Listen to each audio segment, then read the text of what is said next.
पूरी रथ यात्रा का रहस्य, कुछ रोचक जानकारियाँ आइए मैं आपको बताता हूँ।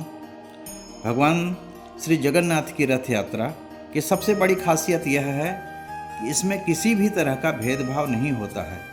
कोई भी व्यक्ति जो किसी भी जाति, धर्म, संप्रदाय या देश का हो वह रथ यात्रा में शामिल हो सकता है। इस रथ यात्रा का एक विशेष समय होता है, वह है हर वर्ष आषाढ़ मास की शुक्ल पक्ष की द्वितीया तिथि को। यह रथ यात्रा अपनी भव्यता और धार्मिक महत्व के लिए विश्वविख्यात है।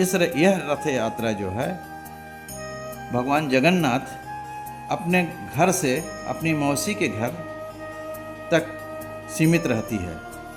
इस रथ यात्रा में अपनी भव्यता और धार्मिक महत्व के लिए विश्वविख्यात होने के कारण पूरे विश्व से ढेर सारे श्रद्धालु आते हैं।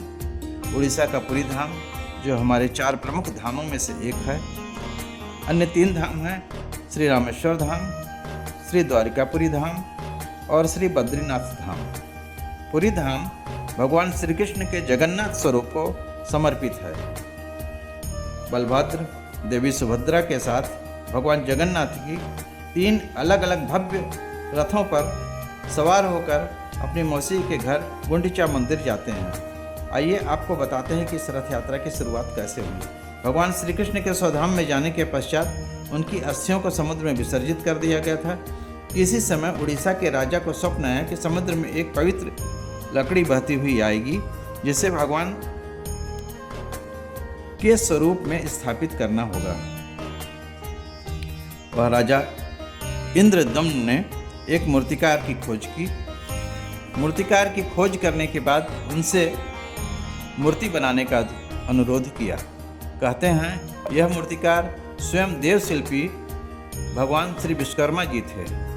श्री विश्वकर्मा जी ने राजा के सामने शर्त रखी कि जब मैं मूर्तियां बना रहा होऊंगा तो कोई भी व्यक्ति या आप स्वयं शिल्प स्थान पर आकर अंदर नहीं आएगा। राजा ने शिल्पकार की यह शर्त मान ली। शिल्पकार द्वारा मूर्तियां तराशने का काम जोर शोर से चलने लगा। राजा प्रतिदिन निरीक्षण करने आते थे और मूर्तियां तराशने की आवाज़ सुनकर वह कमरे के बाहर से ही लौट जाते थे। एक दिन राजा ने कोई आवाज़ नहीं सुनी तो वह कमरे के अंदर चले गए। तब शिल्पकार भगवान श्री विश्वकर्मा वहाँ से अंतर्ध्यान हो गए। राजा ने देखा कि मूर्तियाँ अधूरी हैं। राजा ने उन्हीं अधूरी मूर्तियों को ही स्थापित कर दिया। कहते हैं कि उस समय इन्हीं अधूरी मूर्तियों को स्थापित करने के लिए भविष्यवाणी भी हुई थी। रथ यात्रा में भगवान जगन्नाथ, बलभद्र, देवी सुभद्रा के 3 अलग अलग रथ बनाए जाते हैं। सबसे आगे बलभद्र जी का रथ चलता है, फिर बीच में देवी सुभद्रा जी का रथ रहता है और सबसे पीछे भगवान जगन्नाथ का रथ होता है। बलराम जी के रथ का नाम तालध्वज है। इसका रंग लाल और हरा होता है। देवी सुभद्रा के रथ को दर्पदलन या पद्म रथ कहते हैं। इसका रंग काला या नीला और लाल होता है। भगवान जगन्नाथ के रथ को नंदी घोष या गरुण ध्वज कहते हैं। इसका रंग लाल और पीला होता है।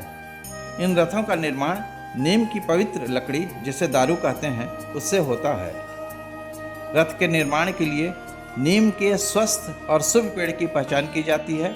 इसके लिए मंदिर प्रशासन की ओर से एक समिति गठित की जाती है और यह समिति ही नीम के स्वस्थ और शुभ पेड़ की पहचान करती है।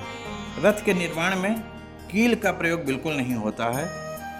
रथ का निर्माण एक शुभ तिथि जिसे अक्षय तृतीया कहते हैं उस समय से होता है। रथ यात्रा की शुरुआत में एक अनुष्ठान होता है जिसमें पुरी के गजपति राजा सोने की झाड़ू से रथ मंडप और रास्तों को साफ करते हैं।